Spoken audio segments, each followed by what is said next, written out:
Assalamualaikum warahmatullahi wabarakatuh. Perkenalkan, nama saya Yusna Salma Nur Aini dengan NIM 15230191. Dengan saya Ahmad Tri Ramdhani dengan NIM 15230910.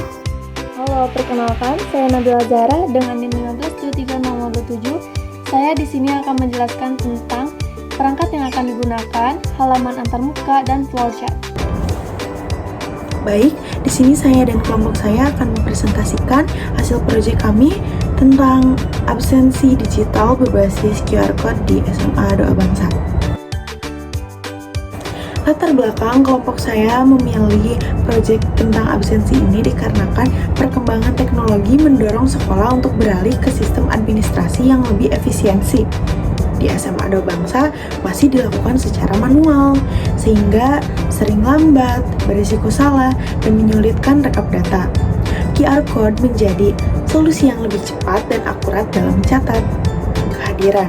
Oleh karena itu, dibutuhkan sistem absensi digital berbasis QR Code untuk mempermudah proses pencatatan, meningkatkan akurasi, serta mendukung digitalisasi administrasi sekolah. Selanjutnya ada rumusan masalah. Di sini bagaimana membangun dan menerapkan aplikasi absensi digital berbasis QR Code untuk meningkatkan akurasi, efisiensi, dan efektivitas proses kehadiran siswa di sekolah SMA Doa Bangsa. Lalu ada tujuan penelitian. Ada 3. Yang pertama, membangun aplikasi absensi siswa menggunakan QR Code. Yang kedua, mempermudah pencatatan kehadiran siswa. Yang terakhir, menghasilkan laporan kehadiran otomatis. Masuk ke pembahasan. Di pembahasan ini berisi penjelasan tentang cara kerja sistem absensi berbasis QR Code, mulai dari proses login, pemindaian QR oleh petugas, validasi data siswa, hingga penyimpanan hasil absensi. Selain itu juga dijelaskan pula bagaimana admin mengelola data siswa, melakukan sinkronisasi data melalui file JSON, serta melihat laporan absensi yang dihasilkan oleh sistem. Lalu di sini ada manfaat, ada 4. Yang pertama, meningkatkan efisiensi absensi. Yang kedua, mempermudah petugas dan admin dalam rekap data. Yang ketiga, mendukung literasi digital siswa. Yang terakhir, menjadi daftar digitalisasi administrasi sekolah.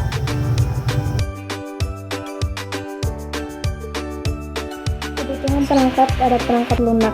Yang pertama ada Windows. Windows adalah sistem operasi yang digunakan dalam mengimplementasikan perangkat lunak yang dibangun. Dan yang kedua ada Netlify.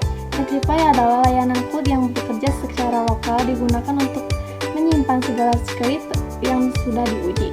Dan yang ketiga ada browser. Browser digunakan untuk melihat dan menjalankan aplikasi. Dan yang selanjutnya ada perangkat keras. Kebutuhan perangkat keras dibagi menjadi 2 kategori. Yang pertama adalah laptop atau PC untuk admin sekolah, digunakan untuk manajemen data siswa, rekapitulasi laporan, dan sinkronisasi data. Yang satu prosesor minimal Intel Core i3 atau Gen 5 ke atas atau AMD Ryzen 3.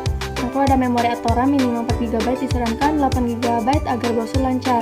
Yang selanjutnya ada penyimpanan atau storage minimal 128GB, disarankan menggunakan SSD agar loading sistem cepat. Ada monitor, yaitu resolusi minimal 1366x768 pixel. Yang kelima ada peripheral atau mouse dan keyboard yang standar. Dan yang selanjutnya ada smartphone untuk petugas kelas, digunakan sebagai alat memindai scanner QR Code masing-masing kelas. Yang pertama ada jenis perangkat Android atau iOS atau iPhone juga. Atau kamera belakang minimal resolusi 8 MP dengan fitur autofocus singkat, penting untuk membaca QR Code. Yang selanjutnya ada memori atau RAM minimal 3GB agar kamera browser tidak lag. Yang selanjutnya ada konektivitas mendukung WiFi atau tethering untuk akses awal memuat aplikasi. Dan yang selanjutnya ada perangkat pendukung lainnya, yaitu printer untuk mencetak laporan kehadiran bulanan dan stiker QR Code siswa.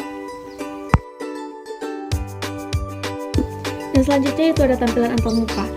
Pada bagian tampilan antarmuka terdapat beberapa halaman utama. Yang pertama adalah halaman login sebagai akses masuk pengguna, dan yang kedua adalah halaman scan, tempat untuk melakukan proses scan data. Dan yang selanjutnya itu ada halaman laporan dan yang berisi hasil rekap data. Dan yang selanjutnya itu adalah halaman data siswa untuk melihat dan mengelola informasi siswa. Dan selanjutnya juga aku akan menjelaskan tentang flowchart. Yang pertama ada flowchart login. Flowchart ini menunjukkan proses login. Pengguna memasukkan username dan password, lalu sistem memeriksa apakah datanya valid. Jika valid, pengguna masuk ke dashboard. Setelah itu sistem mengecek role-nya. Kalau admin fitur tampil lengkap, kalau bukan admin fitur tertentu akan terkunci atau disembunyikan, dan proses login selesai.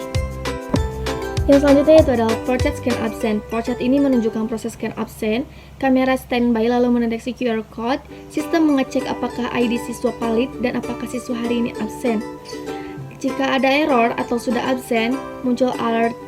Jika valid, data otomatis tersimpan dan sistem menampilkan notifikasi sukses dengan suara pip dan proses itu selesai.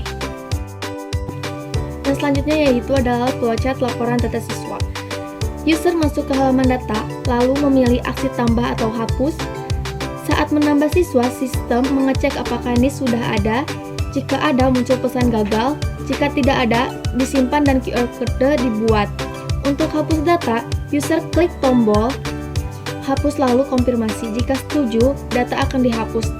Di akhir sistem menampilkan daftar siswa yang sudah diperbarui. Dan yang terakhir yaitu adalah flowchart laporan dan sinkronisasi.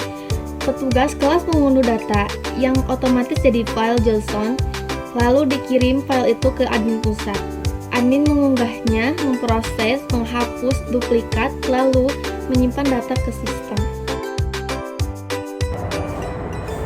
Untuk memastikan proyek kami selesai tepat waktu selama 2 bulan, kami menggunakan tools monday.com untuk monitoring progress dan timeline yang bisa dilihat di slide ini. Ada contoh-contohnya seperti ini. Untuk maintainable-nya ada yang pertama perencanaan dan analisis, kedua pengembangan sistem, ketiga uji coba dan implementasi, dan yang terakhir itu laporan akhir dan penutupan. Bisa dilihat juga untuk statusnya, timeline-nya, dan priority-nya, dan juga filenya. Dan tidak lupa terdapat Gantt chart-nya ya teman-teman. Bisa dilihat di sini contoh dari Gantt chart-nya. Ini kita mulai proyeknya itu dari bulan September tanggal 30 2025 sampai 30 November 2025. Jadi selama kurang lebih 2 bulan. Di sini adalah gambaran proyek kami tentang sistem absensi digital berbasis QR code.